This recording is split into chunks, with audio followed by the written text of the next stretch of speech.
Iya, baik. Bismillahirrahmanirrahim. Assalamualaikum warahmatullahi wabarakatuh. Assalamualaikum warahmatullahi wabarakatuh.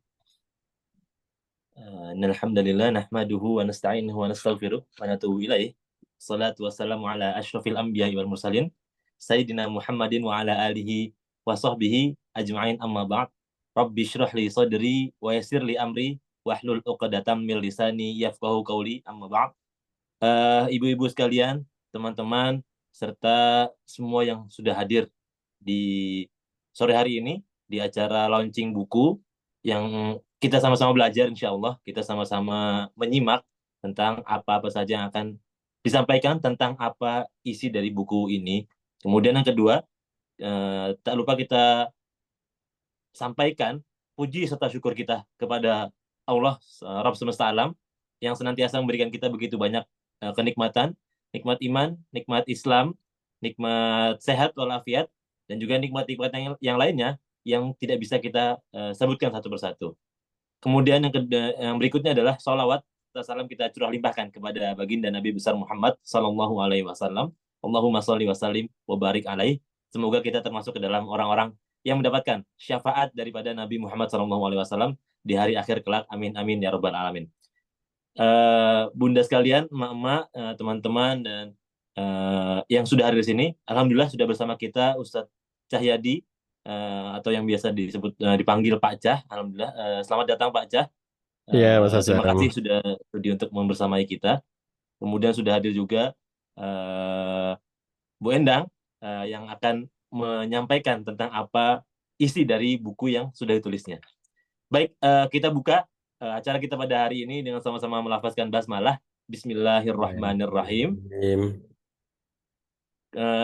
Kemudian sedikit saya ingin menyampaikan profil dari yang pertama adalah karena yang pertama akan menyampaikan kalimat adalah Pak Cahyadi, jadi akan saya sampaikan sedikit profil tentang Ustadz Cahyadi ya, walaupun mungkin sudah banyak Ustadz Cahyadi yang kenal dengan Ustadz, tapi saya sedikit sampaikan profil beliau untuk sedikit sekedar memberitahuan.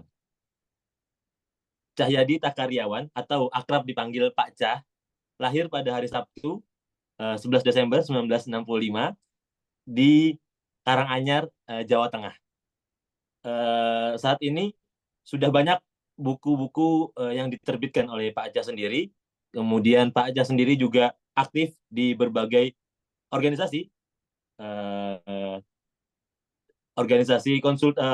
selain menjadi konsultan perkawinan atau pernikahan, ada juga kelas menulis online dan lain sebagainya.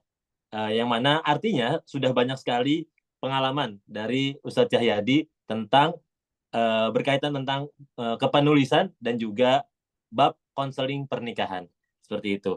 Baik, tanpa memperpanjang waktu lagi, mungkin kita berikan ya langsung waktunya untuk Ustadz Cahyadi sebagai apa bisa dibilang sebagai orang yang sangat berjasa untuk kita semua tentang bab kepenulisan. Kepada Ustadz Cahyadi atau Pak Cah, waktu dan tempat dipersilahkan. Terima kasih Mas Azam. Bismillahirrahmanirrahim. Assalamualaikum warahmatullahi wabarakatuh. Alhamdulillahirabbil alamin wa bihi nasta'inu ala umuri dunya waddin. Asyhadu an la ilaha illallah wahdahu la syarikalah wa asyhadu anna Muhammadan abduhu wa rasuluh la nabiyya ba'dah. Allahumma shalli wa sallim wa barik ala nabiyyina Muhammad wa ala alihi wa ashabihi ajmain wa ba'd. Mbak Endang yang saya hormati dan semua yang hadir dalam kesempatan kali ini, Mas Azam dan semua Bapak Ibu yang telah bergabung dalam kesempatan sore hari ini.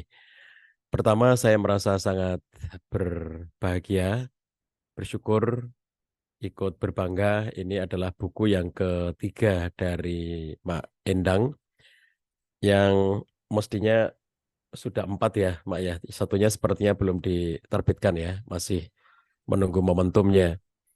Dan bagi teman-teman semuanya yang ini beberapa orangnya, ada Mbak Warlina ini kenal ya, karena satu kelas ini dengan Mbak Endang. Jadi Betul. teman-teman yang belum kenal Mbak Endang ini, saya sering memberikan beliau ini sebagai satu contoh di kelas-kelas menulis, bahwa menulis itu tidak harus dimulai dari rasa suka, bahkan ya, tidak dimulai dari eh, eh, satu orang suka mengatakan aku nggak punya bakat gitu ya. Orang mengatakan aku tidak punya minat, aku tidak punya bakat. Terus yang lain lagi mengatakan aku tidak punya mood gitu. Nah, kisahnya Mak Endang ini, kami di kelas Emak Punya Karya, panggilannya semuanya emak ya. Jadi ada di sini ada Mak Endang, ada Mak Warlinah, dan nanti insya Allah beberapa lagi akan bergabung emak-emak yang lainnya ikut membersamai kita.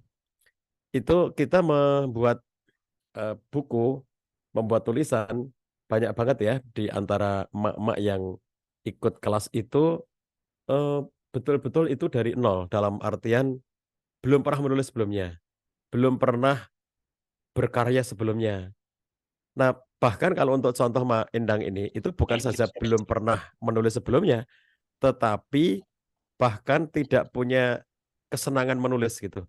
Sehingga yang mendorong beliau menulis adalah suaminya. Jadi ini sesuatu banget ya bahwa kemudian beliau mengikuti kelas-kelas menulis itu atas dorongan suaminya, bahkan didaftarkan oleh suami, dibayarin oleh suami gitu. Bahkan pada awal-awal beliau tidak tidak menikmatinya, makanya ikut kelas tapi nggak ngerjakan tugas, kemudian tidak melaksanakan proses belajar sampai selesai gitu. Karena memang bukan dia merasa tidak punya minat di situ. Nah, sampai akhirnya kemudian ketemulah dengan kelasnya Bu Ida yang namanya Jejak Cinta Ananda, di mana Bu Ida dengan kelasnya itu mengajak emak-emak kita itu semuanya bisa nulis dari kisah keluarga kita sendiri. Jadi anak-anak kita tulis. Dari situlah Mak Endang itu baru ngerasa, oh iya ya, kita kan punya bahan. Maka muncullah buku pertama beliau yang diceritakan sekarang sedang jadi moderator ini ya, Azam Penggenggam Quran. Beliau, Mas Azam lagi di Turki apa di Indonesia nih? Lagi di Turki baru selesai Masya Allah. kuliahnya. Jam berapa Alhamdulillah. sekarang di Turki? Sudah selesai Alhamdulillah. Jam berapa sekarang di Turki? Oh, jam 12. 12 apa? 12 siang. Oh Mm. siang. Ya, terpaut waktu beberapa jam ya. Dengan kita duluan kita sudah sore. Baik, jadi kalau kita perhatikan Mas Azam ini menjadi buku pertamanya Mak Endang, lalu disusul dengan Sahila adiknya ya. Lalu sebetulnya ada buku ketiga tapi masih menunggu bahan lagi biar tambah gede, nanti ada banyak ceritanya lagi gitu ya, ditunda dulu gitu. Dan sekarang beliau merayakan nanti biar Mak Endang sendiri ya yang menceritakan isinya, saya nggak mau spill-spill supaya nanti lebih utuh dari Mak Endang, dan termasuk juga mengapa beliau memilih tanggal 27 Juni karena ini mepet banget waktunya ya, dari rencana gitu, sehingga banyak teman-teman kru kami yang semestinya biasanya menemani kami juga tidak bisa hari ini karena memang kemarin Mak Endang waktunya mepet gitu untuk mengajukan waktu tanggal 27 Juni ini. Nah, nanti biar semuanya disampaikan oleh Mak Endang biar kita semakin penasaran gitu. Nah, saya akan memberikan pengantar eh, bukan pada aspek penulisan bukunya tapi pada isinya, bahwa pada pernikahan yang sudah berumur 25 tahun yang kita sebut biasanya ya dalam tradisi masyarakat kita ada istilah perkawinan perak atau pernikahan perak gitu. Ini tentu ada sesuatu ya. Kalau orang sudah melewati 25 tahun itu kira-kira apa sih yang dirasakan gitu. Nah, inilah sebabnya Mak Endang menulis tentang pernikahan perkawinan perak itu karena 25 tahun itu tentu ada sesuatu yang menjadi pelajaran-pelajaran berharga gitu. Nah, sahabat sekalian, tentu kalau kita kembali ke ajaran agama, tidak ada tuntunan secara spesifik ya untuk merayakan 10, 20, 25, 30 atau berapapun nggak ada. Tapi ini adalah bagian dari cara kita untuk bersyukur ya, bahwa kalau kita itu sudah melewati 25 tahun, itu harus bertambah syukurnya. Nanti seperti saya sudah melewati masa 30 tahun, harus tambah lagi bersyukurnya dan seterusnya. Jadi semua dari kita itu harus semakin banyak bersyukur dari waktu ke waktu yang telah Allah berikan kepada kita. Eh, Tentang bagaimana kita menjalani dan mendapatkan pelajaran dari 25 tahun kehidupan pernikahan itu, tentu masing-masing kita akan memiliki pengalaman-pengalaman subjektif. Dan itu tidak masalah ya, pengalaman subjektif ini. Mak Endang punya, saya punya, dan saya ingin memberikan satu contoh pengalaman subjektif yang ditulis oleh Lisa Belkin. Jadi di tahun 2012 lalu, Lisa Belkin itu dia seorang blogger, seorang penulis di Huffington Post, dan dia men-share pengalamannya selama 25 tahun pernikahan. Hal-hal yang dia tulis ini semuanya adalah pengalaman subjektif. Jadi ini bukan soal benar atau salah ya. Saya ingin berikan garis bawah di depan ini. Jadi ini bukan soal benar apa salah, karena masing-masing orang bisa memiliki pengalaman yang berbeda-beda. Tapi ini soal bagaimana kita itu menghayati 25 tahun pernikahan itu kayak apa. Ini contoh hal-hal unik yang ditemukan oleh Lisa Belkin setelah 25 tahun hidup bersama dengan suaminya. Ini contoh ungkapan-ungkapan dia ya, untuk dia refleksikan di Huffington Post tentang apa sih yang didapatkan dalam 25 tahun pernikahan itu. Dia katakan, pertama, pernikahan itu sama seperti kaca pembesar. Jadi unik ya dia memberikan metaforanya. Nikah itu kayak kaca membesar. Hal-hal baik akan kelihatan lebih baik, namun juga dengan hal-hal yang buruk itu juga kelihatan lebih buruk gitu. Jadi seakan-akan dia ingin memberikan gambaran kepada kita, orang itu kalau sudah menikah, makin lama usia pernikahan kita itu harus siap dengan berbagai macam kondisi. Jadi kadang-kadang kita menemukan ada kalau kita misalnya berinteraksi dengan orang lain ya, yang bukan pasangan kita gitu, mungkin kita akan menemukan, wah ini orang baik banget, misalnya gitu ya. Seakan-akan tidak kelihatan itu kekurangan-kekurangannya, karena memang kita tidak berinteraksi sehari-hari. Tapi coba bayangin, kalau orang itu 25 tahun ya, hidup terus-menerus dengan orang yang sama itu. Nah itu kan kelihatan aja gitu ya, apa yang menjadi kekurangannya dan kelebihannya. Dan uniknya itu kayak kaca membesar, kata Lisa Belkin. Kemudian, nomor 2-nya dia menemukan, mencintai seseorang berarti membuka pintu lebar-lebar untuk perasaan khawatir. Jadi, sebetulnya usia 25 tahun pernikahan itu membuat seseorang akan bisa menjadi lebih khawatir gitu. Contohnya misalnya, kalau misalnya, mohon maaf ya, kenapa perceraian di Indonesia itu lebih banyak terjadi pada mereka yang umur pernikahannya di bawah 5 tahun? Karena di bawah 5 tahun itu mereka tidak perlu merasa khawatir. Kenapa? Karena ya maaf ya, kalau misalnya seorang perempuan, aku masih laku untuk nanti menikah lagi dengan laki-laki lain. Kalau sekarang bercerai nggak apa-apa, aku masih banyak yang mau sama aku, kira-kira gitu kan. Peluangnya masih sangat tinggi gitu. Yang laki-laki pun demikian. Tapi begitu semakin lama usia pernikahan kita itu perasaan bergantung kepada pasangan itu semakin tinggi. Saya menjumpai kasus-kasus di ruang konseling, bahkan ya, mohon maaf, bahkan pada suami yang nakal sekalipun, nakal dalam artian sebenarnya, laki-laki yang nakal gitu ya, kelakuannya nakal gitu, itu juga tidak mau cerai dari istrinya. Maksudnya kira-kira dia ingin bilang begini, biarkan aku nakal gitu, tapi aku nggak bisa cerai dari kamu. Jadi perasaan bergantung kepada pasangan itu tinggi, ya. Dalam situasi bahkan orang itu nggak benar sekalipun gitu ya, orang nakal sekalipun gitu. Jadi orang nakalnya juga khawatir kalau dia ditinggal oleh istrinya. Jadi jangan hanya membayangkan bahwa oh ini orangnya kelakuannya nggak benar, nakal, suka menyimpang gitu ya. Oh itu berarti orang yang sudah siap ditinggal pasangan. Enggak juga gitu. Makin lama usia pernikahan kita itu semakin tidak siap ditinggal oleh pasangan gitu. Jadi ini diungkapkan oleh Lisa Belkin itu ya. Kalau kita mencintai seseorang itu berarti membuka pintu lebar-lebar untuk munculnya perasaan khawatir gitu ya. Kemudian yang ketiga, hal paling sempurna untuk dikatakan para pasangan kadang justru tidak terucapkan. Jadi dalam kehidupan sehari-hari itu ya, kita itu menemukan sesuatu dari pasangan kita yang itu kita anggap wah luar biasa gitu ya. Tapi kadang-kadang kita itu mengaguminya diam-diam. Seorang suami mengagumi istrinya diam-diam, seorang istri mengagumi suaminya diam-diam. Ada hal yang sangat hebat dilakukan oleh suaminya, tapi istri enggan untuk mengatakannya. Justru dia tidak mengucapkannya gitu ya. Jadi bahkan kalau dalam realitas kehidupan sehari-hari, orang itu lebih ribut dengan hal-hal yang tidak menyenangkan itu. Kenapa kamu begini? Kenapa kamu begitu? Gitu ya. Kenapa kamu tidak memenuhi keinginanku? Kenapa kamu tidak sesuai dengan harapanku? Jadi sesuatu yang negatif itu seringkali malah menjadi apa yang gede gitu ya, sesuatu yang sifatnya menjadi membesar gitu. Sementara hal-hal yang hebat itu seringkali nggak terucapkan. Jadi seorang suami yang ketika melihat istrinya pada hari itu, dia menemukan, ya Allah istriku ternyata cantik banget. Dia sudah tahu istrinya cantik, tetapi suatu ketika dia merasa istrinya itu sangat cantik dibanding dengan waktu-waktu sebelumnya gitu. Tapi kadang-kadang itu nggak terucapkan, ya kayak kayak begitu tuh. Kadang-kadang nggak terucapkan. Hal yang paling sempurna untuk diucapkan, kata Lisa Belkin, itu justru kadang-kadang tidak terucapkan. Kemudian yang keempat, kata Lisa Belkin, Anda tidak bisa mencintai satu orang seumur hidup. Karena semua orang pasti berubah. Anda harus bisa mencintai dia seperti adanya dirinya ketika tumbuh bersama Anda. Jadi gini loh, kalau saya menikah dengan istri saya pada lebih dari 30 tahun yang lalu itu, lalu saya berharap dia seperti itu terus, itu nggak bisa ya. Jadi Anda tidak bisa mencintai satu orang bahwa saya menuntut dia seperti itu terus pun nggak bisa. Karena semua dari kita berubah.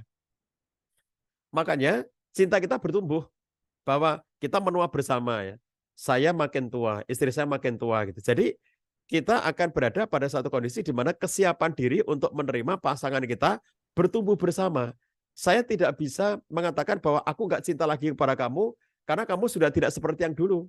Kamu sudah tidak seperti zaman kita nikah dulu gitu ya. Makanya kalau gurauan orang-orang seumuran saya nih, Ma Endang, itu banyak orang mengatakan, enak mana zaman Jokowi sama zaman Soeharto? Ya enak zaman Soeharto. Kenapa? Karena di zaman Soeharto istri saya masih muda belia gitu ya. Tapi zaman Jokowi sekarang sudah nenek-nenek gitu. Jadi banyak sekali laki-laki yang merasa lebih enak zaman Soeharto karena dulu nikahnya, dulu istrinya itu masih muda belia gitu. Begitu zaman Jokowi tiba-tiba sudah jadi nenek-nenek gitu. Jadi kalau kita perhatikan bahwa cinta kita itu mengharuskan bahwa kamu harus seperti yang dulu itu ya nggak bisa ya. Jadi nggak bisa itu yang dikatakan oleh Lisa Belkin, Anda tidak bisa mencintai satu orang seumur hidup. Maksudnya bahwa Anda memaksa pasangan Anda untuk terus-menerus seperti dulu waktu Anda kenal pertama kali, yang membuat Anda jatuh cinta, yang membuat Anda memutuskan mau menikah dengannya, lalu Anda menuntut bahwa dia nggak boleh berubah, nggak mungkin gitu. Harus ada kesiapan bahwa kita mencintainya sampai pun nanti tiba suatu ketika rambutnya sudah mulai memutih, suatu ketika giginya sudah mulai tanggal, suatu ketika nanti kulitnya sudah mulai mengendur, dan seterusnya. Jadi kita tidak mengatakan, kenapa sekarang rambutmu putih? Lah ya memang begitu. Kenapa sekarang kamu nggak punya gigi? Lah ya memang begitu. Fase-fase kehidupan kita gitu ya. Kemudian berikutnya yang kelima, dia mengutip Josh Bernhard Shaw yang mengatakan bahwa pernikahan adalah persekutuan antara laki-laki yang tak bisa tidur dengan jendela terbuka dengan perempuan yang tak bisa tidur dengan jendela tertutup. Ini ungkapan dari Josh Bernhard Shaw yang menggambarkan bahwa laki-laki dan perempuan itu berbeda dalam banyak aspeknya. Contohnya begini, jika ada seorang laki-laki yang punya kebiasaan, ini soal kebiasaan, bukan soal laki-laki dan perempuan, ini soal kebiasaan. Ada seorang laki-laki yang biasanya dia itu tidurnya itu dengan tertutup gitu. Makanya dia nggak bisa tidur apabila jendelanya itu terbuka. Terbuka sedikit aja dia nggak bisa tidur, misalnya gitu. Sementara ada contoh seorang perempuan yang dia itu kalau tidur biasanya jendelanya terbuka. Maka kalau jendela ditutup dia nggak bisa tidur gitu. Itu kan kebiasaan yang dibangun masing-masing orang itu berbeda. Ini hanya satu contoh ungkapan untuk menggambarkan bahwa kita harus siap berhadapan dengan perbedaan-perbedaan kebiasaan ya dalam proses pernikahan itu.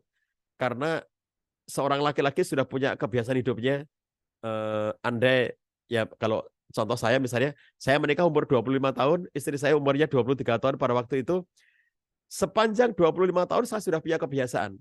Sepanjang 23 tahun istri saya sudah punya kebiasaan. Kebiasaan kita bisa saja berbeda. Kita makan berapa kali, jam berapa biasanya makan, makanannya kayak apa, kita tidur jam berapa, kita bangun jam berapa, kebiasaan-kebiasaan yang berbeda. Jadi ini Bernhard Shaw ini ingin menggambarkan pada kita bahwa kadang-kadang akan ketemu dengan hal yang sifatnya ekstrim, bahwa perbedaan kita itu sangat berbeda nyata. Satunya kalau jendelanya dibuka itu nggak bisa tidur. Satunya kalau jendelanya ditutup itu nggak bisa tidur. Nah, suami istri itu harus bisa menyelesaikan konflik yang seperti ini, ya, yang itu bermula dari konflik-konflik kebiasaan yang dibangun dari masing-masing masa kecilnya. Kemudian yang keenam, hanya satu orang yang boleh jatuh dalam satu saat. Jika ada yang sedang lemah, yang lainnya tidak boleh ikut lemah, namun harus menjadi kekuatan bagi pasangan. Kalau sedang rapuh ya situasi keluarga itu, jangan dua-duanya rapuh, karena kalau begitu nanti sulit diselamatkan. Harus ada satu orang yang tetap tegar. Kalau suaminya sedang terpuruk, istrinya harus tegar. Kalau istrinya sedang terpuruk, suami harus tegar. Kira-kira begitu. Bahwa untuk membuat kita semuanya pengennya tegar terus-menerus ya belum tentu bisa begitu. Tapi upayakan agar tidak terpuruk bersama-sama, gitu ya, sehingga satu dengan yang lainnya saling menguatkan. Kemudian yang ketujuh, tidak masalah bagaimana cara menggantung tisu toilet. Yang harus dipastikan adalah penutup toilet harus selalu tertutup. Jadi kira-kira gini, kalau ada hal-hal teknis di rumah kita gitu ya, ada hal teknis misalnya mungkin kalau di Indonesia kurang akrab ya dengan tisu toilet itu karena kita pakai air ya. Kalau orang barat itu kan toiletries itu kan tisu. Jadi mereka tidak pakai air. Makanya kalau kita ke hotel-hotel yang biasanya melayani tamu-tamu asing, tamu-tamu dari Eropa, Amerika, maka di sana tidak ada untuk toiletries-nya itu hanya hanya sediaan tisu doang, tidak ada air gitu ya. Nah, kalau di barat itu gambarkan aja, bayangkan aja ini kehidupan barat bahwa untuk di toilet itu yang pasti ada itu tisu, itu nggak mungkin nggak ada, pasti ada. Kalau orang barat itu mesti ada tisu. Kalau di rumah kita belum tentu di toiletnya ada tisu, belum tentu ya, karena masyarakat kita akrabnya dengan air bukan dengan tisu gitu. Jadi gambarkan ini yang disampaikan oleh Lisa Belkin itu adalah kalau kita itu punya punya kebiasaan-kebiasaan yang mungkin saja berbeda, cara gantung tisu toilet berbeda, ya itu nggak masalah. Karena yang paling esensi itu kalau kita ke toilet itu kan yang penting nutup toilet kan, maksudnya kalau kita masuk toilet jangan dibuka pintunya, ditutuplah pintunya. Gitu. Itu yang paling penting. Maksudnya dalam hidup berumah tangga itu kita harus mengerti mana yang memang itu utama, yang itu penting. Yang teknis-teknis itu jangan dipersoalkan, karena kalau yang nggak penting itu diributkan, itu nanti akan nggak pernah selesai keributan kita di rumah gitu ya. Kayak saya di buku Wonderful Couple itu saya nulis tentang konflik suami istri yang disebabkan oleh karena bikin teh celup. Jadi teh celup itu cara bikinnya gimana? Apakah air panas dituang ke gelas, baru tehnya dicelupin? Atau tehnya dimasukkan ke gelas, baru dikasih air gitu? Itu kebiasaan kita bisa berbeda. Nah, ketika kemudian ada seorang istri yang dia masukin teh, lalu kemudian nuangkan air panas ke dalam teh celup yang ada dalam gelas itu, dikomentari suaminya, dek, nggak gitu cara nuangkan air, nggak gitu cara bikin teh celup itu kamu harus masukkan dulu air panas ke dalam gelas, setelah itu tehnya baru kamu celupin, kamu itu kebalik. Loh, kayak begini ini, itu bukan sesuatu yang patut untuk dipertengkarkan. Kalau kita makan soto pisah, teman-teman tahu soto pisah ya. Kalau soto campur itu berarti nasinya dicampurin dalam ini satu mangkok yang isinya sudah komplit, ada nasinya, ada sotonya. Kalau soto pisah itu berarti nasinya satu mangkok sendiri, sotonya satu mangkok sendiri. Sekarang pertanyaannya, cara makan soto pisah itu apakah nasinya yang dimasukkan ke dalam mangkok soto atau kuah sotonya dan sotonya itu yang diambil untuk dimasukkan ke mangkoknya nasi. Itu yang mana yang benar? Loh kayak begini ini bukan sesuatu yang patut untuk menjadi bahan pertengkaran. Kebiasaan kita bisa berbeda-beda. Mak-mak punya kebiasaan yang mana? Kalau makan bubur ayam, kamu termasuk yang kelompok dicampur aduk jadi satu atau tidak dicampur aduk jadi satu? Itu jangan dipersoalkan. Jadi saya itu kalau makan bubur ayam, nggak bisa kalau nggak dicampur aduk. Jadi bubur ayam yang sudah rapi-rapi itu ya, itu begitu dihidangkan di depan saya langsung campur gitu. Bu Ida mesti mengomentari, makan bubur kok kayak gitu katanya gitu ya. Makan bubur kayak gitu. Makan bubur itu jangan diaduk-aduk kayak gitu, jadi jelek bentuknya. Nah, dia makan tanpa dicampur aduk. Sehingga bentuknya tetap cantik gitu kan. Nah, ini kebiasaan yang tidak patut untuk menjadi pertengkaran. Jadi maksudnya Lisa Belkin itu adalah jangan segala sesuatu yang teknis itu yang berbeda di antara kita langsung menjadi pertengkaran. Yang kedelapan, akan ada saatnya semua keadaan menurun. Misalkan kesehatan, kebugaran, dan yang lainnya. Yang terpenting adalah selalu menerima keadaan masing-masing. Makin tua umur kita, karena sudah 25 tahun itu ya, kekuatannya sudah tidak seperti dulu, kemampuannya sudah tidak seperti dulu, kesehatannya sudah tidak seperti dulu. Ya, saya sekarang ngerasain tuh, mak-mak semuanya. Karena sudah tua ya. Kalau pengantin baru, nanti kalau Mas Azam nikah, pengantin baru itu baunya wangi. Ya, karena itulah simbol pengantin baru itu wangi-wangian gitu ya. Kalau sudah seumur saya, balsem. Jadi yang saya bawa kemana-mana itu fresh care. Jadi kalau dekat-dekat dengan saya, baunya fresh care gitu. Itu ya sudah menjadi sunatullah gitu ya, bahwa orang tua itu lebih suka fresh care daripada wangi-wangian. Kira-kira gitu loh. Jadi ada saatnya bahwa itu semua akan berubah ya. Wangi-wangian kita baunya berubah gitu. Oke, nomor 9, seorang yang suka bercanda bisa hidup dengan orang yang serius selama mereka berdua memiliki satu kesamaan. Jadi saya itu orang yang suka canda, bahkan canda saya sering berlebihan.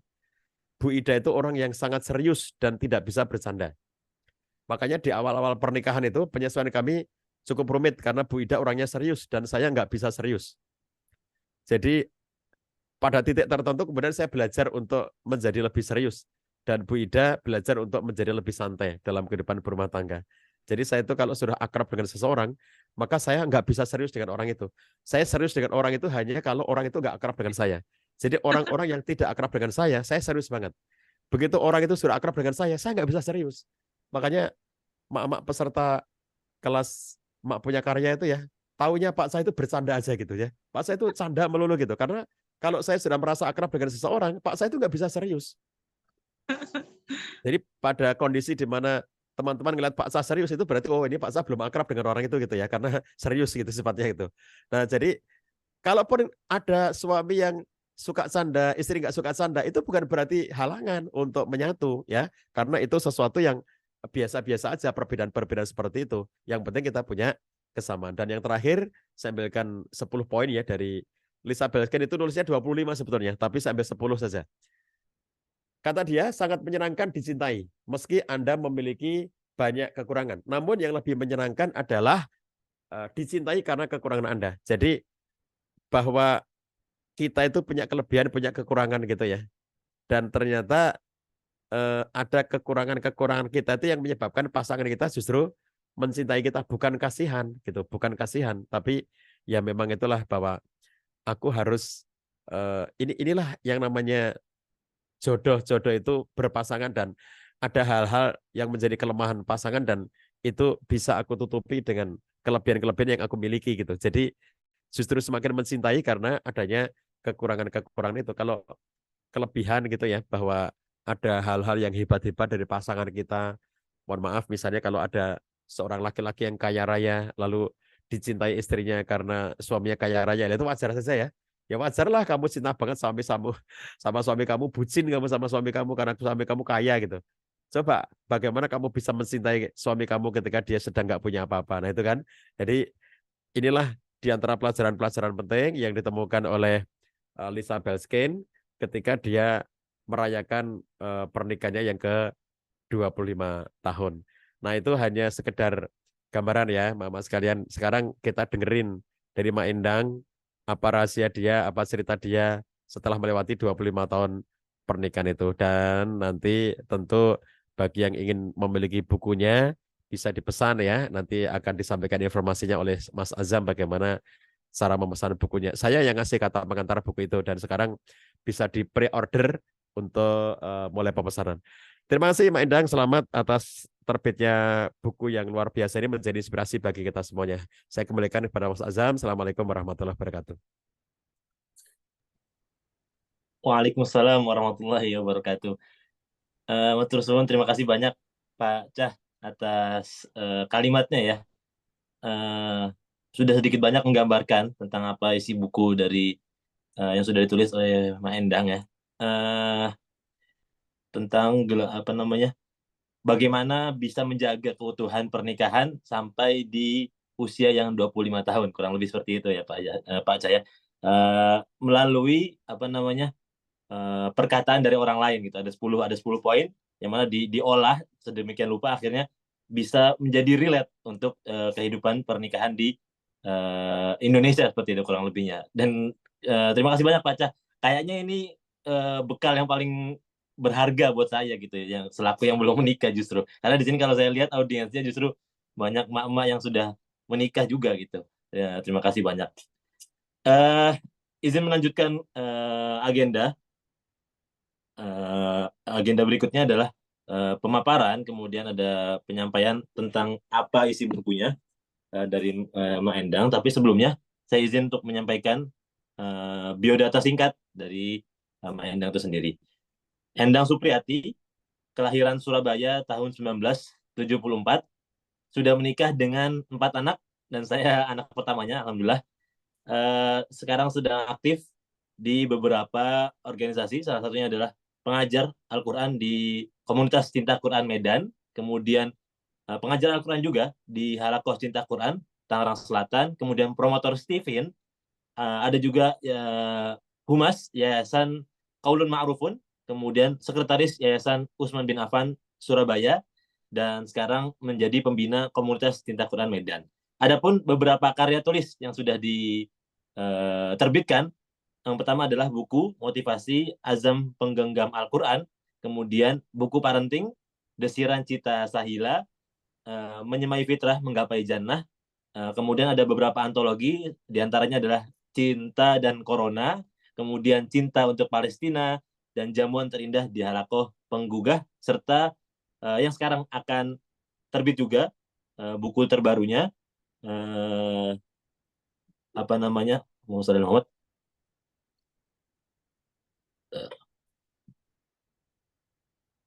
buku terbarunya Mengayuh Gejolak Melabuhkan Bijak. Mengayuh gejolak melabuhkan bijak agar sakinah tetap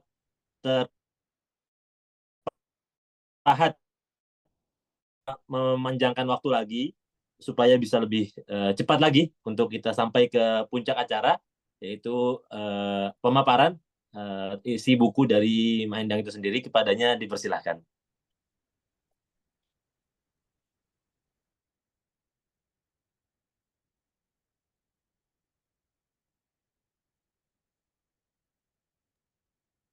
Baik, terima kasih Mas Azam atas waktunya. Bismillahirrahmanirrahim. Assalamualaikum warahmatullahi wabarakatuh. Waalaikumsalam warahmatullahi wabarakatuh. Bismillah, alhamdulillah, assalatu wassalamu ala rasulillah, wala hawla wala quwata illa billah, rabbis rohli sodiri wa yassirli amri, wahlul uqdatan min lisani, yafqahu qawli amma ba'd. Yang pertama dan utama, saya mengucapkan puji syukur pada Allah Subhanahu wa Ta'ala atas karunia-Nya, atas rahmat-Nya, atas kasih sayangnya dan izinnya tentunya pada sore hari ini. Alhamdulillah kita bisa bersama-sama berkumpul di ruangan Zoom meeting ini ya. Eh, Semoga acara yang sama-sama kita ikuti, yang kita gelar ini ya, bisa memberikan manfaat ya, Allah ridhoi untuk kita semuanya. Amin ya rabbal alamin. Kemudian yang kedua, sholawat beriring salam ya, sama-sama kita haturkan pada teladan kita Rasulullah Sallallahu Alaihi Wasallam. Allahumma sholli ala Sayyidina Muhammad wa ala ali Sayyidina Muhammad. Semoga syafaatnya sampai pada kita di yaumil akhir nanti. Amin ya rabbal alamin. Yang ketiga ya, saya mengucapkan terima kasih pada Pak Suami dan juga anak-anak ya, yang telah memberikan support hingga terbitnya ya buku ketiga saya ya dengan judul Mengayuh Gejolak Melabuhkan Bijak ya. Kemudian juga keempat, terima kasih ya kepada Ustadz Cahyadi atau Pak Cah ya kita mengenalnya ya, atas ilmu-ilmunya gitu ya, dan juga Ustazah Ida Nurlailah ya, Bu Ida, yang senantiasa memberikan support gitu ya kepada saya dan mungkin juga teman-teman yang lainnya ya, hingga kita bisa itu ya meluaskan kemanfaatan ya dengan tulisan gitu ya. Kalau mungkin sebelumnya kita memberikan manfaat dengan yang lain, nah ternyata Masya Allah itu ya, saya sebagaimana tadi disampaikan oleh Pak Ca ya, luar biasa memang dengan menulis itu kita bisa beramal jariah gitu ya, dan dengan wasilah JCA gitu ya, Jejak Cinta Ananda dan Emak Punya Karya ya, alhamdulillah gitu ya, saya terfasilitasi gitu ya untuk bisa menerbitkan karya-karya yang saya buat ya. Kemudian juga ucapan terima kasih yang berikutnya kepada tim editor ya, yang hari ini Pak Yusuf, beliau tidak bisa hadir berhalangan karena ada acara gitu ya, yang sudah membantu saya untuk apa hingga terbitnya buku ini ya, tim editor ya, untuk yang layout dan segala macam itu ya, Pak Yusuf Maulana dan tim itu ya. Dan juga terima kasih pada Wonderful Publishing ya, yang juga sudah memberikan support yang membantu untuk penerbitan ya ISBN dan juga mencetak dari buku Mengayu Gejolak Melabuhkan Bijak ya, seperti itu. Kemudian sedikit mungkin ya seperti tadi yang disampaikan ya, saya ingin menceritakan tentang buku yang ketiga ini gitu ya. Kalau buku yang pertama dengan buku yang kedua itu ya tentang anak-anak ya. Kemudian berikutnya tak lupa juga saya mengucapkan terima kasih yang sebanyak-banyaknya ya kepada para pembaca ya yang sudah memberikan apresiasinya gitu ya. Ada eh, Ustadz Satria Hadi Lubis ya, kemudian juga ada di sini ada Mak Sri ya, kemudian ada Mbak Nurul, ada eh, Mbak Kartika itu ya, dan teman-teman serta ya yang sudah membaca itu ya naskah saya dan sudah memberikan apresiasi yang ada di dalam buku itu ya. Eh, Terima kasih sudah memberikan support dan juga teman-teman semuanya yang hari ini, Masya Allah ya, saya sangat bahagia, sangat senang bisa reuni gitu ya dengan emak-emak punya karya maupun juga ini ada yang dari Medan, ada yang dari Tangsel, ada dari beberapa kota gitu ya, Masya Allah.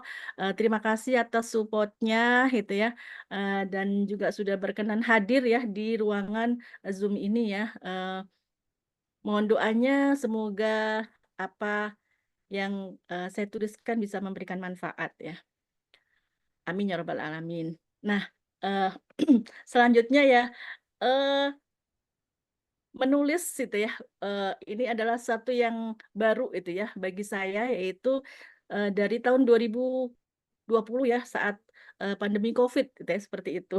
Tadi sudah diberikan sedikit ya oleh banyak sebenarnya, bukan sedikit ya, oleh Pak Ca, bagaimana kemudian saya akhirnya itu ya menulis ya, eee, atas support dari Pak suami, alhamdulillah beliau juga hadir ya di ruangan Zoom ini, Pak suami itu ya yang sudah mensupport saya itu ya.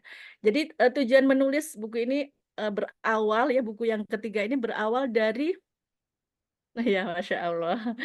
Luar biasa dari segala ini ya. Terima kasih ya, Mak Sri dan teman-teman.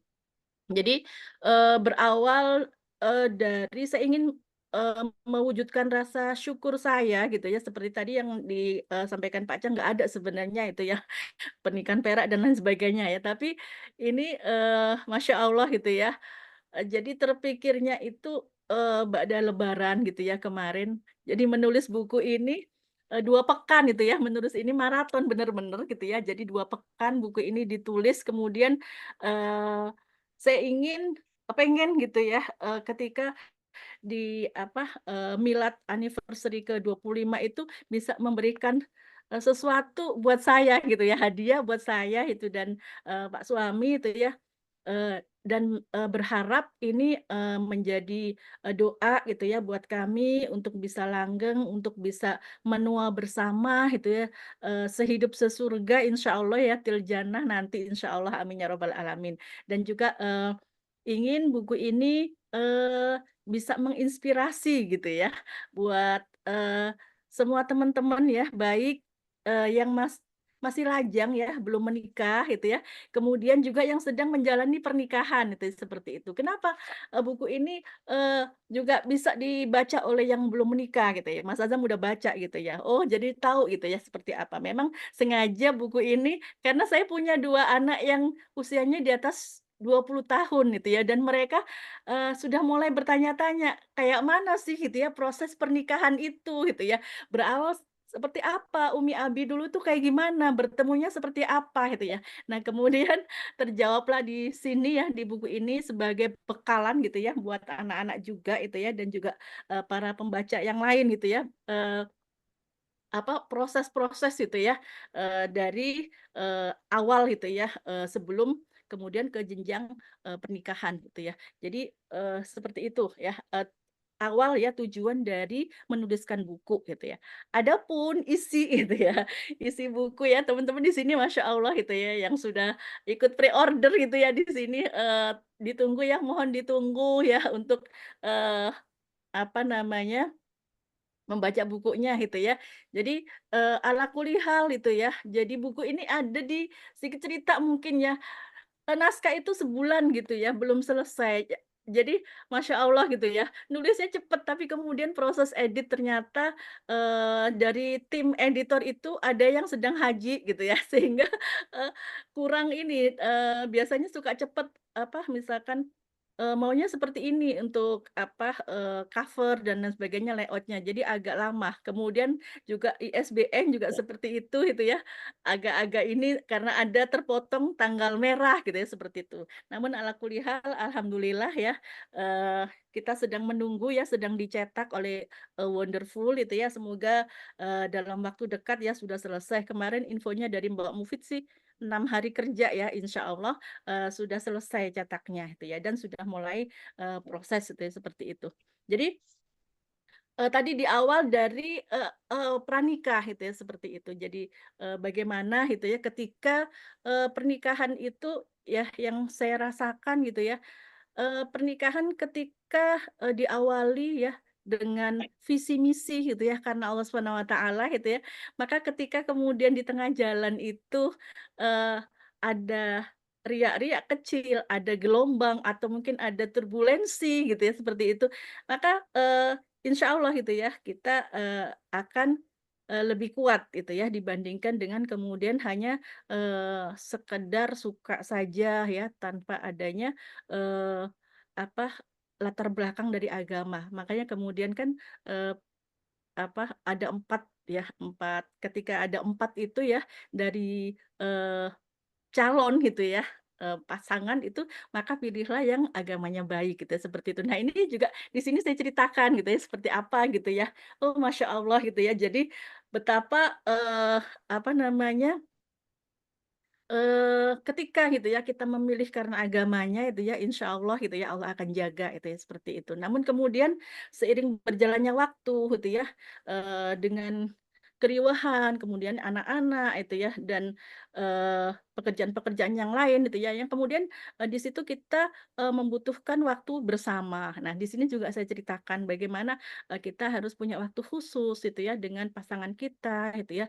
Kemudian harus, ini juga buku ini juga bisa untuk, bapak-bapak atau ibu-ibu atau, calon bapak, calon ibu itu ya. Kenapa? Karena di sini saya tuliskan itu, eee, keduanya gitu ya, bagaimana, seorang, istri itu, apa namanya, ketika suaminya seperti ini gitu ya. Jadi harus memahami bersama gitu ya, belajar bersama ya, ada bab di sini bab belajar bersama gitu ya.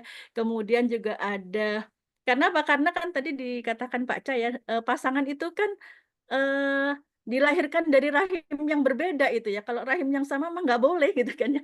Jadi dilahirkan dari rahim yang berbeda, pasti ada perbedaan-perbedaan, apalagi kulturnya itu ya, kulturnya berbeda, dari daerah yang berbeda, apalagi dari negara yang berbeda mungkin itu ya, pasti akan ada perbedaan-perbedaan itu ya, yang kemudian, bagaimana kita menyikapi gitu ya. Nah, seiring berjalannya waktu, kemudian akhirnya ya, di sini mungkin yang diceritakan, ini ya, Mak Sri ya,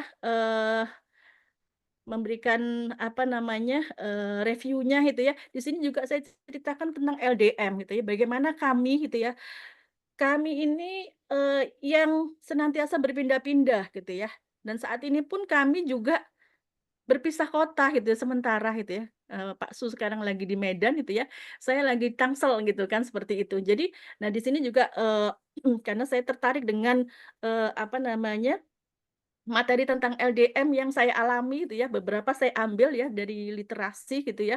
Nah di sini, apa saja sih gitu ya yang kita lakukan ketika kemudian kita berbeda kota gitu ya, eee dan juga ada juga itu ya di buku, Wonderful ya punyanya Pak Cha, saya beberapa juga, saya baca juga gitu ya, dan itu kemudian saya matching-in dengan kondisi saya gitu ya. Jadi buku ini cerita-cerita gitu ya, isinya cerita-cerita itu ya, isinya cemilan ringan gitu ya, eee walaupun ada sedikit teori gitu ya yang apa namanya saya tuliskan itu ya seperti itu. Jadi bagaimana kisah-kisah itu ya dari perjalanan saya hingga kemudian alhamdulillah hari ini gitu ya tepat di 25 tahun ya Allah pertemukan kami ya berdua gitu ya.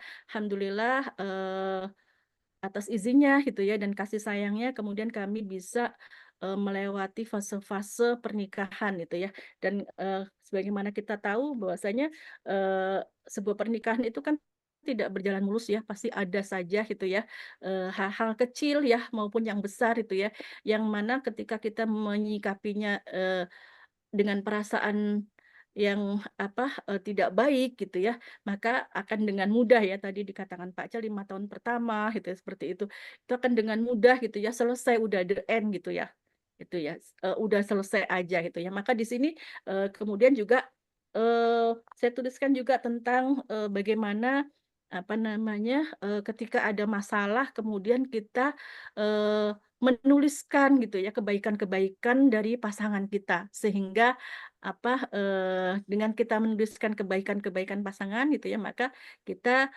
akan muncul kembali gitu ya cinta kita ya pada pasangan kita itu mungkin ya Mas Azam, Ustadz Cha ya Pak Cha dan juga eh, teman-teman semuanya ya yang hadir Bapak Ibu ya Masya Allah kakak-kakak ya juga ada kakak-kakak ya ada abang-abang gitu ya Masya Allah ya harapannya adalah eh, buku ini bisa memberikan manfaat gitu ya.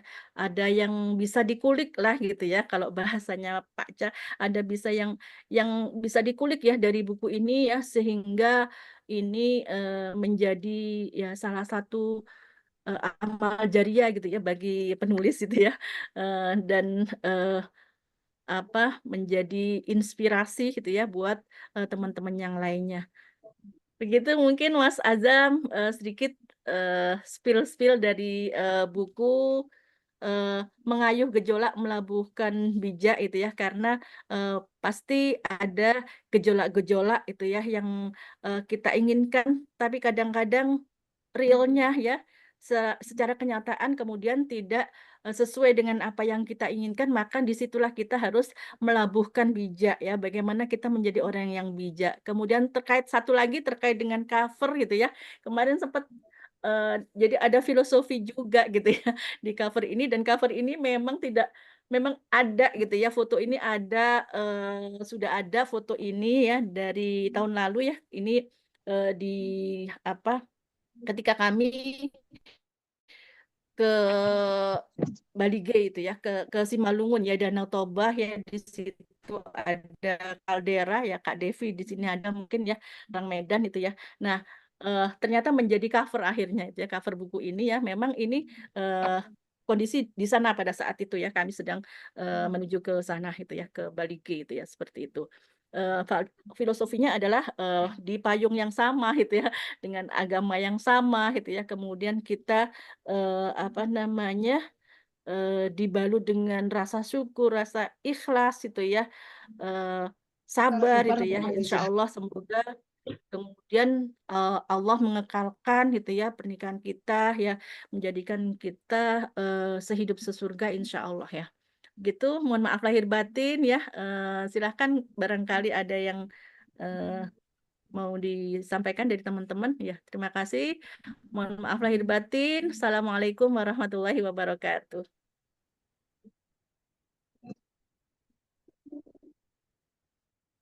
Waalaikumsalam warahmatullahi wabarakatuh. Iya, terima kasih banyak atas pemaparannya. Ada beberapa hal yang saya tangkap ya, Umi ya panggil karena Umi lebih enak. Yang saya tangkap nih dari apa namanya dari buku tadi, karena kan alhamdulillah sudah baca juga, jadi lebih awal baca dibandingkan mama yang lain sudah lebih awal baca, jadi sudah tahu apa isinya dan jujur bisa ini tidak karena kan tema besar yang diangkat adalah bagaimana menjaga umur pernikahan sampai ke 25 tahun pernikahan ini. Ya karena kan baru sampai 25 tahun, tapi harapannya kan bisa sampai ke surganya Allah gitu ya. Tapi karena sekarang qadarullah baru sampai ke umur 25, jadi yang bisa disampaikan baru sampai ke umur 25 seperti itu. Tapi jujur, review yang bisa disampaikan adalah ini bukan hanya untuk emak-emak saja gitu. Artinya ini bekal yang sesuai untuk kalau ada contoh emaknya mau menghadiahkan untuk anaknya, bisa emaknya ingin menghadiahkan untuk yang lainnya, itu bisa juga seperti itu. Jadi tidak hanya untuk orang-orang yang sudah panjang umur pernikahannya, tapi untuk yang bahkan pre pernikahan, untuk yang belum menikah, ini bisa dikatakan bagus juga gitu. Bisa dikatakan bagus juga untuk sebagai bekal seperti itu. Kemudian saya ingin menyampaikan happy anniversary, selamat sampai di umur pernikahan yang ke-25 tahun Umi dan Abi. Artis ya, menghadiahkan di umur pernikahan yang ke-25 tahun dengan menuliskan suatu karya yang sifatnya abadi karena kan buku ya, bisa dibaca dan bisa diulang-ulang seperti itu. Kemudian salah satu episode yang paling epic menurut saya yang sudah baca alhamdulillah itu adalah tentang bagaimana hadirnya jawaban dari istikharahnya Umi seperti itu. Bagaimana di dalam sini dijelaskan gimana sih jawaban dari mungkin ini nggak relate ya buat tempat mama yang sudah umurnya panjang, tapi buat yang sedang mengalami proses tersebut ini bisa jadi salah satu salah satu gambaran bagaimana cara Allah memberikan jawaban dari istikharah kita seperti itu. Karena di sini ada juga bagaimana Umi mendapatkan jawaban istikharah siapa yang terbaik untuknya seperti itu.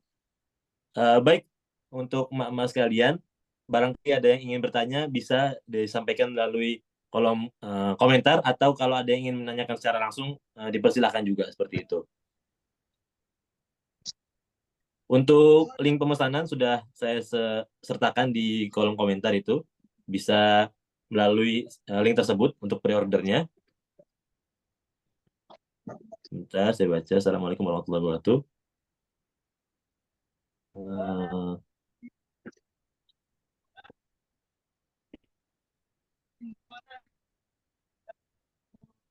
Ini ada pertanyaan.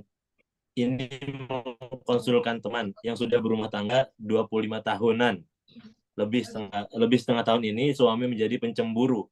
Istrinya ASN, guru, dicurigai berselingkuh dengan teman guru. Istri tidak boleh berkegiatan selain mengajar. Padahal si istri sama sekali tidak ada ke arah perselingkuhan. Mau dikonsultan ke guru ngajinya, suami tidak mau karena tidak merasa bersalah. Bagaimana memberikan solusi ke teman tersebut? Apa konsul ke konselor pernikahan padahal suaminya merasa tidak bersalah?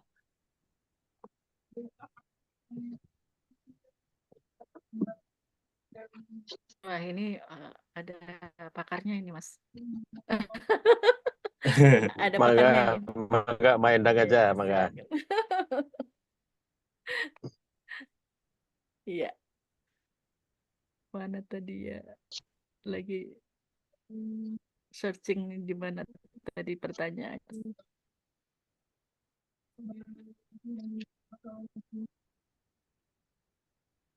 Itu pertanyaan atas nama Muromi Nuhir lah. Pertanyaan terakhir itu yang di Pertanyaan kolom terakhir komentar ya, terakhir. sebentar. Saya cek dulu nih di chatnya. Oh iya, rumah tangga di bulan lebih setengah tahun.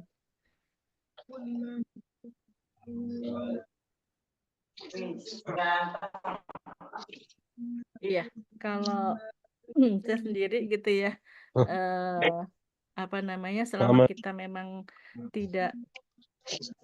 Halo, suara saya terdengar nggak? Terdengar. Tes kayaknya terdengar ya. Terdengar. Jadi apa namanya, terdengar ya. Ya. Selama memang kita tidak bersalah, tunjukkan aja gitu ya, tunjukkan kepribadian kita yang sesungguhnya ya, berikan kebaikan-kebaikan tetap kepada suami ya, dan apa pada pasangan kita gitu ya, sehingga apa namanya nanti akan terjawab dengan sendirinya. Kalaupun kemudian apa namanya memang membutuhkan seorang konselor gitu ya, mau gitu ya, karena kalau ke konselor itu setahu saya ya, Pak Jaya, itu kan tidak bisa salah satu pihak gitu ya, harus, keduanya gitu ya dihadirkan ya, bergantian gitu ya. Nah, kepada konselor yang tentunya, apa, bisa menjaga rahasianya gitu ya, seperti itu. Jadi, eee baru kemudian bisa itu ya kepada konselor. Tapi selama memang kita, tidak, melakukan satu kesalahan atau satu kemaksiatan ya, yang itu mungkin, bisa jadi, rumor-rumor mungkin ya gitu ya. Kita ada Allah gitu ya, kita, minta gitu kepada Allah Subhanahu wa taala ya dengan, masalah-masalah ini gitu ya. Kalau Rasulullah sendiri ya, apa namanya, pada saat itu ya tentang hadisul ifki juga gitu ya, bagaimana kemudian satu saat gitu ya, eee, ada seorang sahabat gitu kan ketika ditanya gitu ya, seorang sahabiah ya ditanya ikut-ikutan juga ya dengan rumor tersebut gitu kan. Kemudian, kemudian si suami, si sahabat ini, mengatakan, apakah tidak mengenal gitu ya, siapa gitu ya, Aisyah radhiyallahu anha gitu ya, seperti itu.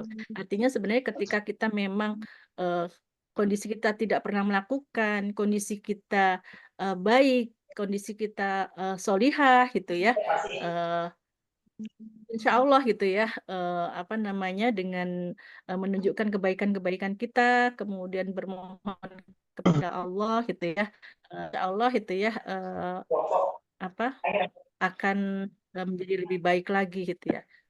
Tidak apa ya, terjawablah gitu ya bahwasanya, kita memang tidak melakukan itu seperti itu. Dan bahkan juga kan kalaupun, ada ini ya harus menghadirkan saksi juga gitu kan, apa benar apa enggak gitu ya, seperti itu. Itu mungkin ya semoga bisa, sedikit itu, memberikan, gambaran ya, pencerahan gitu mungkin, atau mungkin Pak Ca, mau menambahkan silakan. Mas gitu ya, teman-teman sekalian.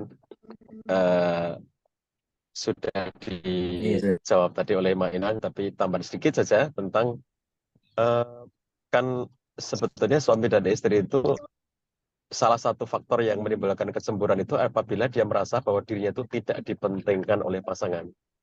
Contoh, sang suami merasa istrinya itu kok sangat asyik dengan kegiatannya sehingga sampai mengabaikan hal-hal yang mestinya diprioritaskan untuk dirinya gitu ya. Jadi dia itu merasa tidak dianggap penting atau tidak dijadikan sebagai orang yang prioritas gitu. Maka bagaimana cara menumbuhkan supaya pasangan kita itu merasa bahwa dirinya itu adalah orang yang paling kita prioritaskan. Seorang istri itu sebelum dia berangkat kerja, sebelum dia melakukan kegiatan-kegiatan aktivitas apapun itu, kita harus memastikan bahwa memang semua kewajiban-kewajiban kepada suami, kebutuhan-kebutuhan suami itu sudah ditunaikan gitu. Jadi suami sampai merasakan dirinya itu memang dia orang yang paling dianggap penting dalam hidupnya istri itu. Sang suami merasa bahwa sang istri itu tidak akan melakukan apapun kecuali apa yang diridhoi oleh suaminya. Jadi kayak kok seakan-akan istri ini kemudian tampak begitu asyik dengan kegiatan-kegiatan di luar sana, sementara kalau dengan suami sepertinya hanya sekedar rutinitas atau saja gitu ya, sehingga suami tidak merasa dianggap penting gitu. Nah itu saya kira di antara seni-seni ya, berkomunikasi, berinteraksi antara suami dan istri itu yang nanti bisa saling menimbulkan saling percaya gitu. Tidak ada di antara kita menjadikan pasangan kita adalah orang yang kita utamakan, kita prioritaskan, kita pentingkan gitu di atas hal-hal lainnya yang menjadi kegiatan-kegiatan kehidupan kita. Begitu tambahnya Mas Azam, enggak ada yang lainnya. Insya Allah, jazakumullah Ustaz. Baik, Pak Cah, alhamdulillah menambahkan sedikit ini ya berarti ya, gambaran tambahan atas jawaban. Semoga bisa menjadi jawaban ya. Kemudian ada lagi tadi pertanyaan sedikit. Sepertinya Umi bisa jawab juga nih.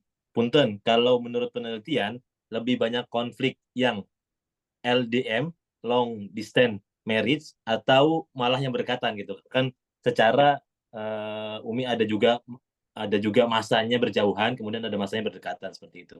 Mana yang lebih banyak konflik justru yang ketika sedang berdekatan atau justru ketika sedang berjauhan seperti itu? Mungkin bisa dijawab. Baik, ini saya lagi apa namanya kurang bagus jaringannya ternyata. Eh, baik, terima kasih ya pertanyaannya.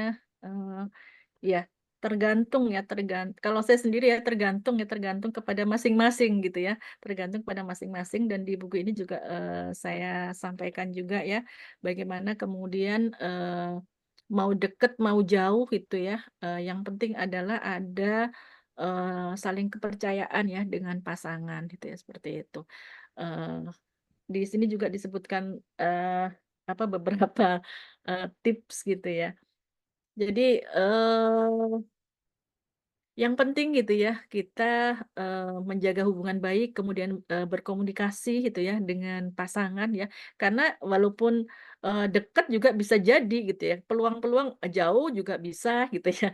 Dekat juga bisa ya. Tergantung kembali kepada kita gitu ya dengan pasangan kita. Maka eh, apa buat komunikasi yang baik gitu ya dengan pasangan gitu ya, saling memberikan kepercayaan ya. Kita yakin bahwasanya pasangan kita adalah baik gitu ya dan apa namanya tidak melakukan hal-hal yang lainnya gitu ya. Apa tadi ya pertanyaan, nanti jangan-jangan kemana-mana nih Mas. Yang mana tadi? Iya, tentang LDM, tentang hubungan jarak jauh dengan jarak dekat. Mana Oh, yang lebih banyak konflik ini konflik? ya. Iya. Iya, jadi ada masing-masing ada gitu ya. Kalau LDM pastinya gitu ya. eh apa kalau Iya, kalau konflik ada dimanapun itu ya, mau LDM maupun bersamaan gitu ya. Kalau LDM itu ada sisi positifnya dan ada sisi negatifnya. Positifnya itu rindunya makin rindu gitu kan ya kata orang. Dan memang karena apa namanya jarang ketemu. Tapi nggak bisa juga itu ya kita berterus-terusan LDM. Kalau masalah konflik itu keduanya berpeluang ya, berpeluang untuk siapapun ya itu pasti akan ada konflik gitu ya. Nah, bagaimana kemudian kita bisa berdamai dengan konflik, bagaimana kita bisa membuka komunikasi yang baik gitu ya dengan pasangan kita. Itu mungkin Mas Azam ya kalau dari apa namanya pengalaman tentang LDM gitu ya, kapanpun bisa gitu ya terjadi konflik itu. Baik, berikutnya ada dari Mak Sri Rohmatila ya, angkat tangan ya, mau bertanya ya. Oh iya, Ayo, terima silakan. kasih Mas Azam. Kayaknya nggak bertanya. Saya ingin mengucapkan selamat untuk Endang itu atas lahir bukunya.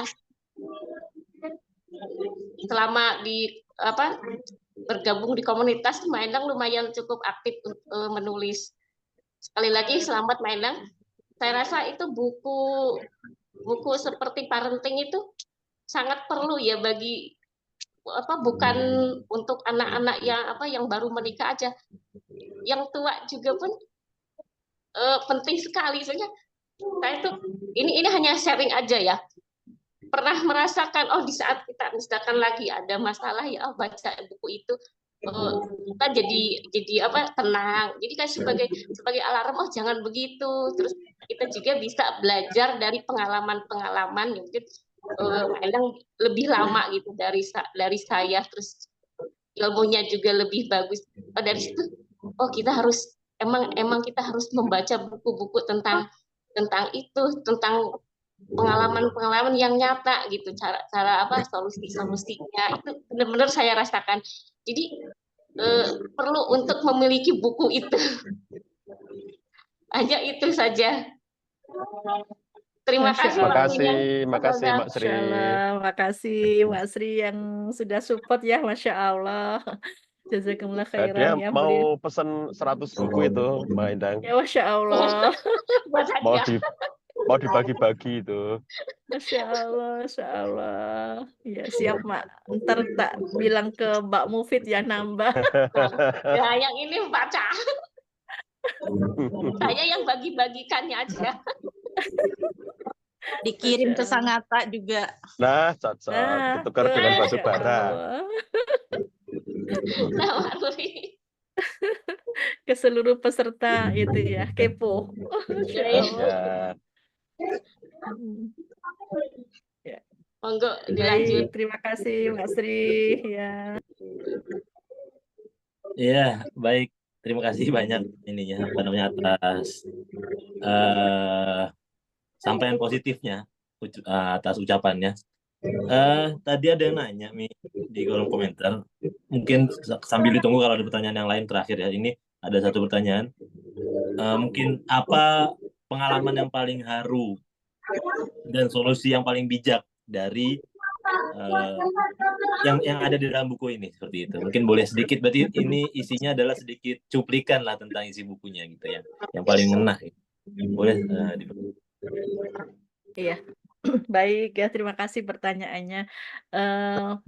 Jadi sebenarnya banyak sekali gitu ya kisah-kisah yang cukup haru yang saya alami sendiri gitu ya. Dan karena memang waktunya kemarin itu maraton gitu ya seperti kata Pak Cah gitu ya. Jadi kayak maksa gitu ya untuk bisa terbit gitu ya di 27 Juni ini gitu ya, sehingga tidak banyak, ada beberapa itu ya. Diceritain ya. Jadi ada di awal-awal itu ya, mungkin Mas Azamnya di awal-awal itu luar biasa ya, kami memang gitu ya mengalami hal yang luar biasa karena namanya juga apa namanya pengantin baru itu ya, kemudian ya dengan apa sudah dikaruniai putra itu ya, langsung ya pada saat itu saya kosong sebulan udah langsung hamil gitu ya, dan di situ luar biasa itu ya support gitu ya. Saya tulis enggak ya di sini karena banyak ini ya, luar biasa gitu ya support dari keluarga dan juga suami gitu ya, yang kemudian apa namanya dengan kondisi yang ada ya, kita kemudian Masya Allah saling memberikan support ya, saling menguatkan gitu seperti itu. Itu luar biasa gitu ya di awal-awal pernikahan itu ya. Mungkin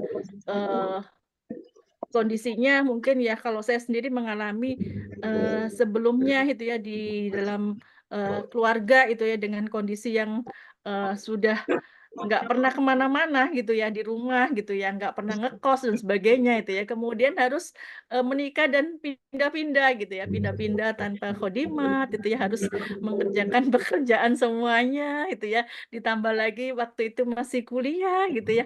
Masya Allah luar biasa itu ya perjuangan-perjuangan itu ya di awal-awal itu ya. Alhamdulillah itu ya kami bisa melewati gitu ya fase itu gitu ya. Jadi sampai saya tuliskan di buku ini gitu ya, saya itu pertama kali itu ya, Mas Azam masih umur 2 tahun gitu ya. Kemudian saya akhirnya apa namanya, jadi ujian orang tuh kan beda-beda gitu ya, ujian orang tuh beda-beda.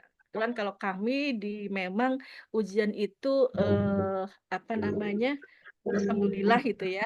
Jadi ujian kan ada kesenangan, ada yang nggak menyenangkan gitu ya. Kesenangan juga bisa menjadi ujian gitu kan. Nah, ada beda-beda ya, ada yang kemudian mungkin lama menikah, belum diamanahkan momongan gitu ya dan sebagainya. Nah, kami itu di awalnya memang dari segi ekonomi itu luar biasa gitu ya. Luar biasa harus dengan kondisi suami yang kuliah gitu ya sebagai ASN gitu ya, luar biasa gitu ya. Dan sampai saya tuliskan di situ yang mengharu gitu ya, itu sampai kemudian setelah saya itu apa namanya, ngajar gitu ya. Nah, kemudian saya bisa beliin Mas Azam nih waktu itu, beliin Mas Azam satu setel baju itu luar biasa bagi saya, seorang istri yang, tidak pernah bekerja gitu ya, kemudian akhirnya, eee, mengajar itu ya dan punya,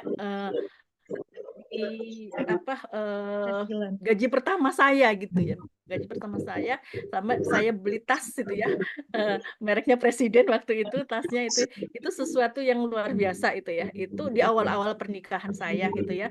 Saya merasakan karena sebelumnya dengan segala sesuatu tinggal minta gitu kan ya ke orang tua, kemudian harus berpisah dengan orang tua, dengan kondisi yang luar biasa gitu ya. Itu, di situ saya ceritakan ya di bab-bab pertama gitu, di bab-bab tentang, kontraktor gitu ya. Tapi ini kayaknya ada juga di bukunya Bu Ida ternyata judulnya kontraktor ya, di bab kontraktor gitu ya. Maksudnya sama. Iya, saya buka, oh ternyata ada juga bab kontraktor gitu ya, cuman, berbeda ininya ya, bab kontraktor itu. Jadi itu luar biasa itu ya, saya rasakan itu ya, Masya Allah itu. Dan ini akhirnya itu ya membuat Mas Azam kalau saya rasa ini jadi lebih lebih kuat gitu ya, karena berpindah-pindah gitu ya. Saya ceritakan itu di buku tentang Mas Azam, buku yang pertama ya, membuat dia lebih fight gitu ya dengan kondisi-kondisi karena, berpindah-pindah itu ya. Itu mungkin siapa tadi yang nanya, Mas? Ya, mangga bisa Mas Azam, Mas. Iya, Pak Cah. bagus kalau Pak Mukhlasnya dikasih kesempatan bicara dong, biar Oke, memberikan boleh. perspektif ya. Dari tadi ada pertanyaan yang mungkin Pak Mukhlas bisa ikut memberikan komentar ya. Satu, terkait dengan LDM dengan kalau pas menyatu, itu enakan mana atau banyak konflik mana. Yang kedua, pengalaman ini tadi yang paling mengharukan atau apa yang paling menyentuh kira-kira gitu. Nah, coba itu dari perspektifnya Pak Mukhlas dong, diminta ya. Baik, Pak Cah. Terima kasih usulannya. Eh, Sebelumnya izin, Abi bisa ini nggak? Bisa gabung nggak? Khawatirnya lagi double screen. Bisa ya? Ya, insyaallah. Yang ini Bi, tadi ada pertanyaan. Kayaknya kurang lengkap kalau yang jawab cuma Umi aja. Ada dua pertanyaan yang mungkin bisa disempurnakan lah sama Abi. Yang pertama adalah tentang LDM, long distance marriage. Itu kan udah lumrah ya, bahwasanya ya memang seperti itu, pernikahan itu ada masanya kita jauh, ada masanya kita dekat, nggak selamanya kita bersamaan terus. Nah, di mana yang paling banyak konflik dan bagaimana cara penyelesaiannya gitu. Itu mungkin itu dulu nanti. Yang kedua adalah bagaimana hal yang paling haru dan pilu yang mungkin bisa di-sharing ke teman-teman sekalian. Itu paling Abi, silakan. Ya, terima kasih semuanya. Jadi terkait dengan terima kasih Pak Acah sudah memberikan banyak masukan. Semoga ilmunya makin berkah insyaallah. Amin. Amin. Terkait dengan apakah jauh atau dekat yang potensi konflik gitu ya. Sebetulnya sih apa ya, kalau misalnya kita berjauhan pasti ada kendala dalam komunikasi gitu ya, sehingga nggak seperti pada saat kita berdekatan. Kalau kita berdekatan kadang kita terakhir-terakhir itu kita sering sekali, hampir setiap hari ya kita rapat rapat tentang yayasan itu berdua.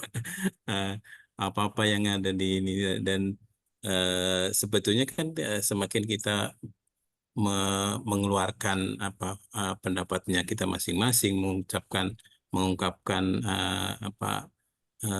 pikiran-pikiran kita, sebenarnya kan makin mendekatkan kita. Sebetulnya di situ yang akan mengurangi akar konflik itu sendiri, saling terbuka satu sama lain, itu membuat kita menjadi lebih dekat lah gitu. Nah, itu kalau kita berdekatan mudah bagi kita untuk melakukan itu. Tapi kalau yang berjauhan memang nanti ada kendala ya, kendala pasti ada kendala waktu. Kemudian kalaupun sekarang dengan video call atau dengan telepon, itu kadang jaringan gitu ya. Kadang kita lagi seru-serunya untuk mendiskusikan sesuatu, ternyata putus-putus gitu kan, jadi akhirnya jadi nggak mood gitu. Tapi memang sih yang selalu kami jaga adalah memang komunikasi. Bahkan sekarang kami turunkan itu ke anak-anak gitu ya. Jadi biasanya kita hari Sabtu atau hari Ahad itu biasanya kita video call dengan seluruh member keluarga, karena kebetulan kan nggak semuanya di satu tempat ya, ada yang di pesantren, ada yang kuliah gitu kan, dan kuliahnya juga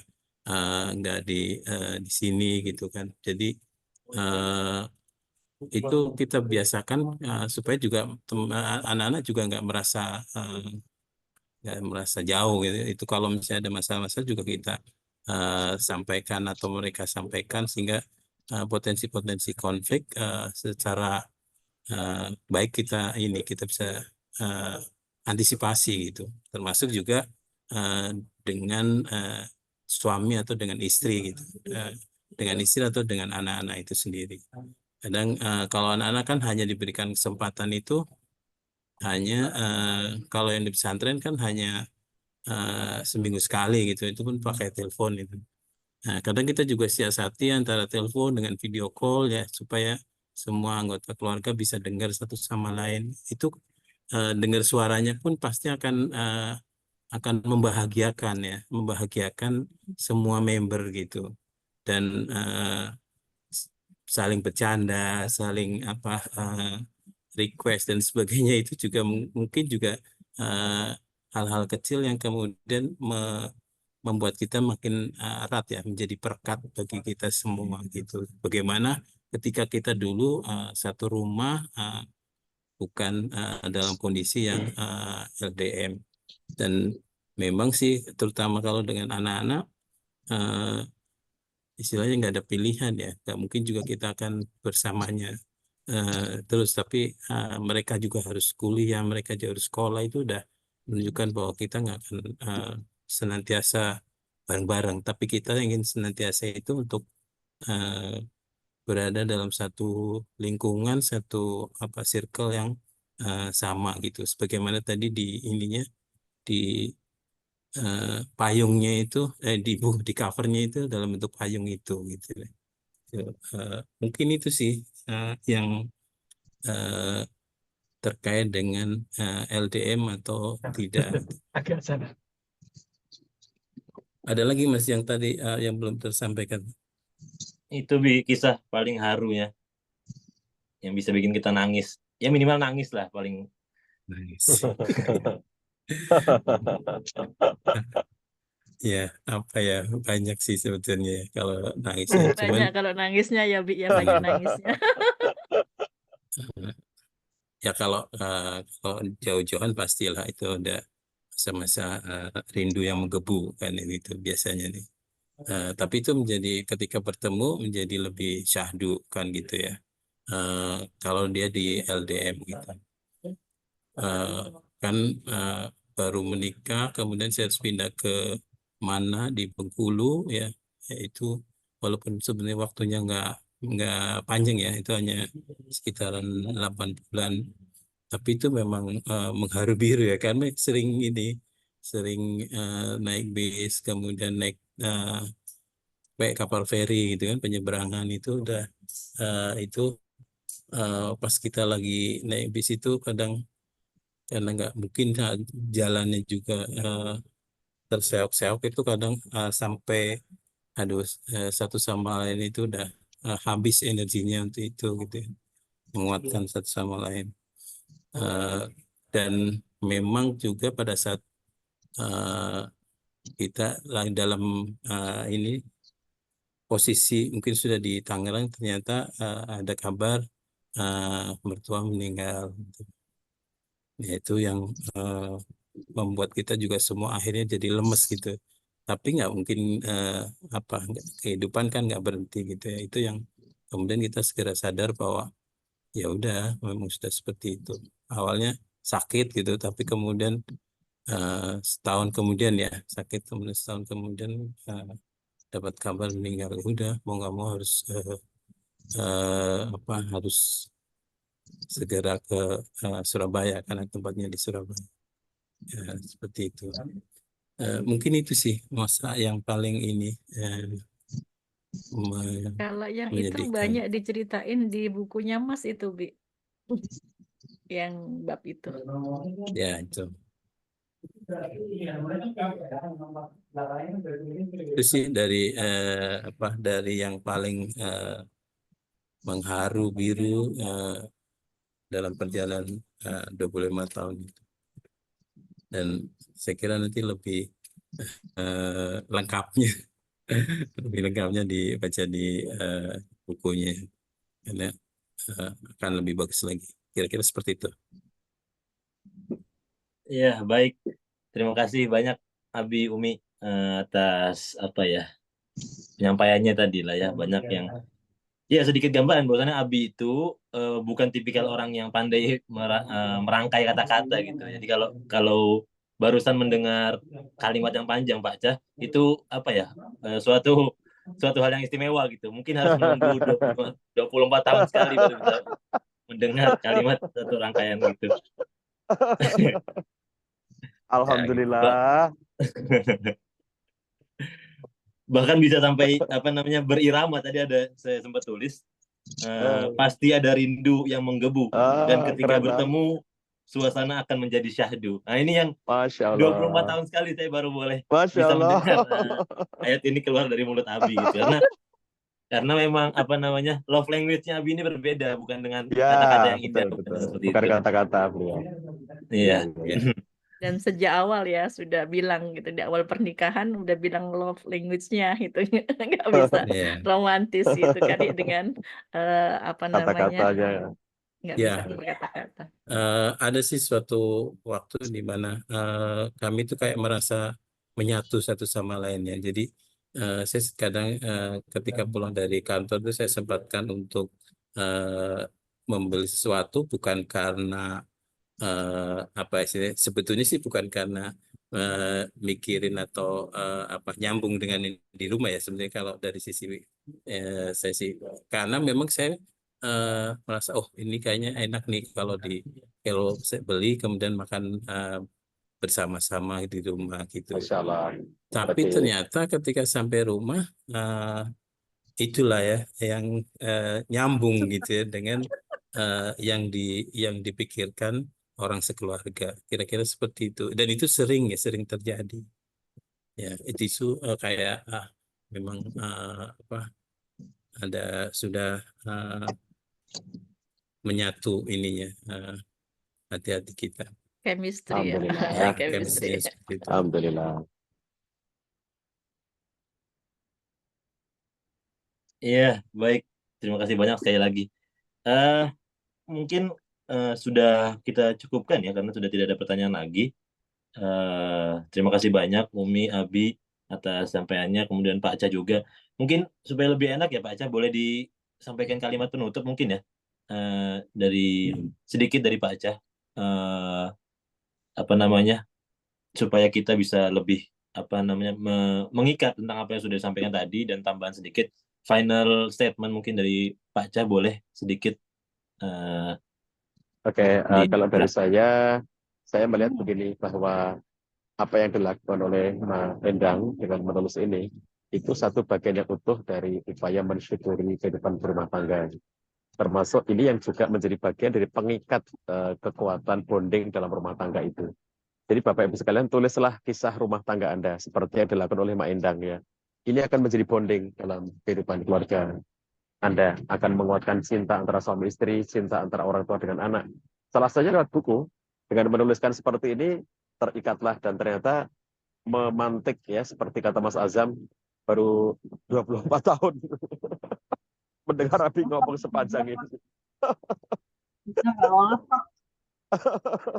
Jadi itu sesuatu banget kan ya, yang kalau kita nuliskan ini itu akan semakin menguatkan ikatan-ikatan antar keluarga. Jadi untuk Bapak Ibu sekalian, teman-teman semuanya, seperti Mak Endang ya, tulislah kisah rumah tangga Anda. Insya Allah itu akan menguatkan ikatan cinta dalam keluarga Anda. Begitu Mas Azam, terima kasih. Iya, baik Pak Aca. Terima kasih banyak. kita sudah sampai di ujung acara. Sebelum ditutup, mungkin izin ya kita dokumentasi dulu sebentar kali ya. Untuk yang sudah hadir, mungkin kalau ada yang memungkinkan untuk open kamera, dipersilahkan seperti itu. Halo Mbak Marlina.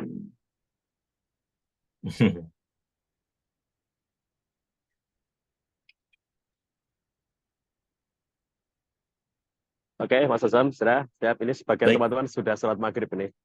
Oke, baik. Di sini ada 2 slide, jadi saya hitung sampai 2 kali ya. 1, 2, 3. Sekali lagi. 1, 2, 3. Baik. Oke. Terima kasih banyak teman-teman semua, emak-emak semua yang sudah hadir.